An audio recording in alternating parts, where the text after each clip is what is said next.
কয়টা ধরছো? এক মুডের মধ্যে। আরে আল্লাহ, এতটুকু এক জায়গায় এক জায়গায়। আর দেখেন আল্লাহর কি পরিকল্পনা। আসসালামু আলাইকুম দর্শক, স্বাগতম দিন গল্পের নতুন আরও একটা ভিডিওতে। সকাল থেকে একটানা বৃষ্টির কারণে বিলের ভিতরে নতুন পানি উঠছে, আর এই নতুন পানিতে প্রচুর পরিমাণে দেশি ট্যাংরা মাছও দেখা যাচ্ছে। এই যে দেখেন, নতুন পানিতে ট্যাংরা মাছগুলো একটু সাধারণত বেশি অ্যাক্টিভ থাকে, আর যার কারণে এই মাছগুলো ধরতে একটু কষ্ট হলেও মজা কিন্তু অন্যরকম। চারদিকে যেখানে হাত দিচ্ছি সেখানেই ট্যাংরা মাছ পাওয়া যাচ্ছে। মাছ উঠবে এখন বসি বলে কুত্তা ওটা উঠবে, মুই যাম এখন বসি বইতে। ঠিক জাগা জাগা। আরে মাবুত সব নারার এই বিচারে ঢুকে কয়টা? তিনটে দেশ করা না জানো, 3 পিস।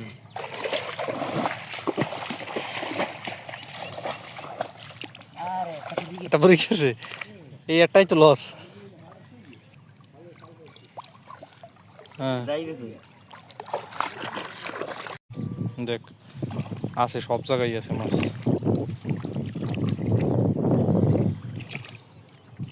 বিলের মধ্যে মোটামুটি যারাই টের পাইছিল তারাই মাছ ধরার জন্য নেমে গেছে। আসলে নতুন পানিতে ট্যাংরা মাছ ধরার অনুভূতি অন্যরকম। হাটগুলো এটাই দেখ, ওই সাইডটাই বেশি কিন্তু। আরে এই দেখো ওই সামনে, ওই যে ওই, হ্যাঁ তোর পার এইদিকে আইছে। হ্যাঁ ওইদিকে আইছে, ওই কাদা পানির এই সাইডটাই এত, এই সাইডটাই বেশি মনে হয়। হ্যাঁ এই লাইনটাই বেশি, এই লাইনটাই বেশি খারাপ। আমি এদিক দাপর দিই, এদিক দাবা গেছে, ওইদিকে গেছে। নাই যার দে অনেকটি গেছে, অনেকটি।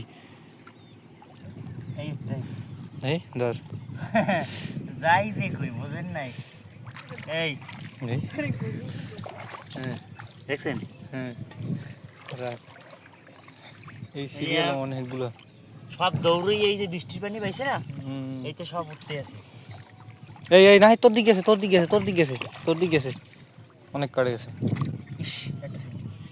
আচ্ছা হ্যাঁ কই দেই আচ্ছা।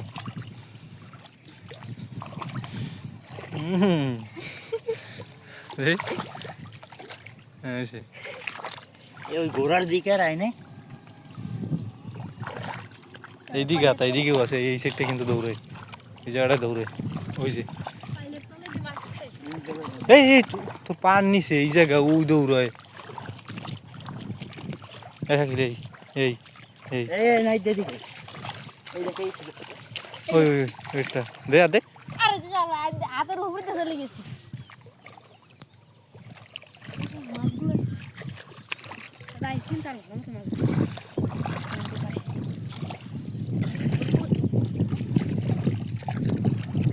পানিটা একদম ফর্সা না, ওই এদিকে দৌড়ে পাইলে লইয়ে।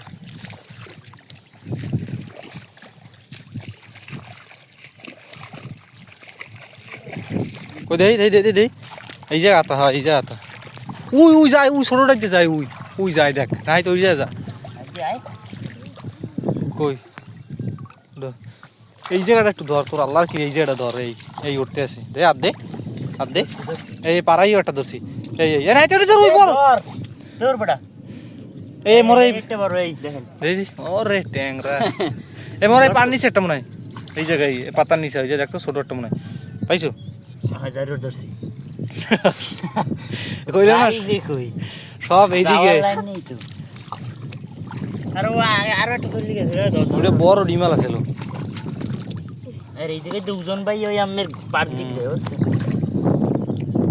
সেকালে ওই যে তুই যে 3 সাইডে ধরলি না, ওই সময় মুই 8টাই দেখছিলাম, মানে 10টা। এই পা পুরো খোড়াই লড়াই হেলাইছে।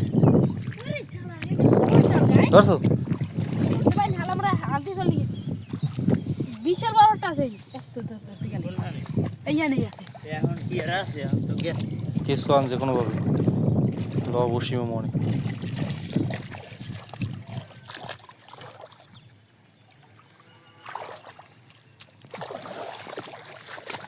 এ শাকিল ওই সিটটা উঠছে মনে হয়। দেখি পাইলাম কটান পর্যন্ত, পাইলে দেখি পাইছি ভালো।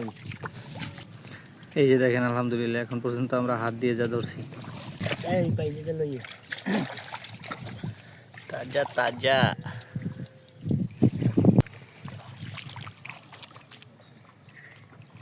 এই সাইডে মাছ বেশি, দিনে তো দিনের লেগে গেলে মাছ দৌড়ায়। হ্যাঁ তুই ব্যবস্থা কর, করলাম তো।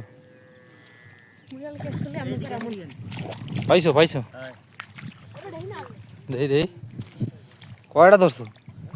এক মুডের মধ্যে আরে আল্লাহ, এতটুকু এক জায়গা আনলো, এক জায়গায় এই যে দেখেন আলহামদুলিল্লাহ একটার পর একটা ট্যাংরা মাছ পাওয়া যাচ্ছে। বৃষ্টি থামার পরে দিনের বেলাতে এত ট্যাংরা মাছ পাওয়া যাবে সত্যি আমরা ভাবিনি।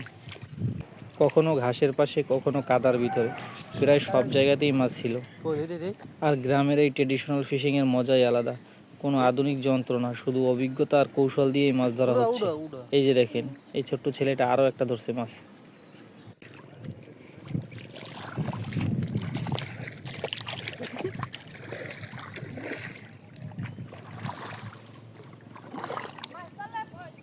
আমার পার ধরে এখানে কত কি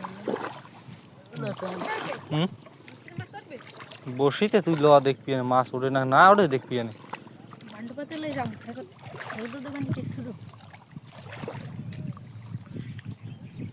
মাছ এখনো আছে, যা যাইতে আছে খালি দেখো স্রোতের লোক। মা পরা দিলাম এই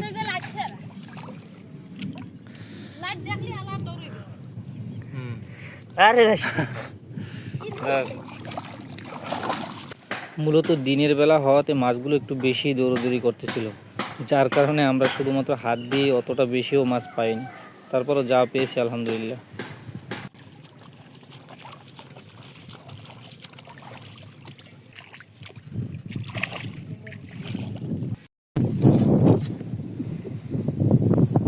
পরের দিন আবহাওয়া স্বাভাবিক ছিল, যার কারণে আমরা আমন ধান বাড়িতে নেওয়ার জন্য সবাই জমিতে গেছিলাম।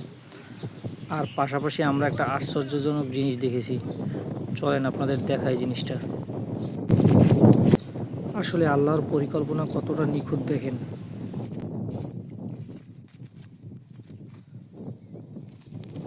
দেখতেই পারতেছেন এই জায়গা জুড়ে হাজার হাজার ধানের গুছি ছিল। আর সবচেয়ে আশ্চর্যের বিষয় হচ্ছে এই হাজার হাজার গুছির মধ্যে থেকে একটা গুছির ধান ছিল আলাদা। অর্থাৎ আমরা যে জাতের ধান রোপণ করেছিলাম সবগুলো ছিল এক জাতের, আর এই একটা জাতের একটা গুছিই ছিল আলাদা সবার থেকে। আর এই গুছিটা কিন্তু আমরা ইচ্ছে করে লাগাইনি, ওই ধানগুলোর ভিতর থেকে র্যান্ডমলি একটা ভিন্ন প্রজাতির গুছি হয়েছিল। আর দেখেন আল্লাহর কি পরিকল্পনা, এই গুছিটার ধানটা পাকতে একটু লেট হয়েছিল, আর এই গুছির মধ্যেই একটা টুনটুনি বাসা বাঁধছিল, যার ভিতরে 4টা ডিমও ছিল। আমাদের রোপণকৃত অন্য সব গুছি অর্থাৎ ধানের গুছিগুলো পেকে গেলেও এই একটা গুছি কিন্তু ভিন্ন প্রজাতির হওয়ার কারণে এটা পাকতে অনেকটা লেট হয়েছিল। আর যার কারণে দেখতেই পারছেন এটা কিন্তু এখনও মোটামুটি ভালোই শক্ত আছে।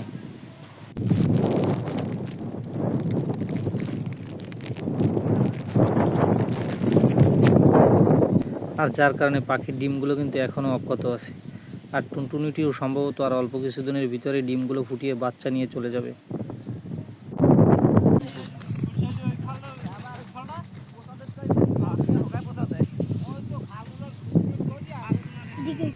আমরা মোটামুটি সবাই মিলে ধানগুলো খুব তড়িঘড়ি করে নিচ্ছিলাম, কারণ আকাশের পরিস্থিতিও তেমনটা ভালো ছিল না। আরে যাই পরে নিয়ে দেখ এখন এর কথাই তো কই। আর আমাদের ধান নেওয়া শেষ হওয়ার সাথে সাথেই আমরা একটা শক্ত লাঠি দিয়ে এই ধানের গুছিটা বেঁধে দিই, কারণ এতদিন ও অন্য গুছির মাঝখানে থাকার কারণে তেমন একটা বাতাসও লাগেনি। কিন্তু আমরা অন্য সব ধান পেকে যাওয়ার কারণে কেটে ফেলেছি, যার কারণে এটাই এখন বাতাস একটু বেশিই লাগতেছিল। আর গুছিটা একটু দোল খাচ্ছিল, যার কারণে একটু ভেঙে যাওয়ারও সম্ভাবনা ছিল। আমরা লাঠি দিয়ে বেঁধে দেওয়ার কারণে হয়তো গুছিটা তেমন একটা আগের মতো আর দোল খাবে না, আর ভাঙারও সম্ভাবনা কম। আর যার কারণে টুনটুনি ওর বাচ্চাগুলো নিয়ে সারভাইভ করে অন্য কোনো জায়গায় চলে যেতে পারবে।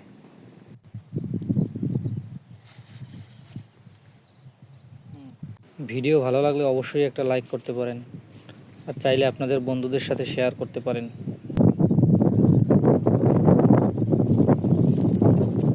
আর আমাদের ভিডিওগুলো আপনাদের কাছে কেমন লাগে অবশ্যই কমেন্ট করে জানাবেন।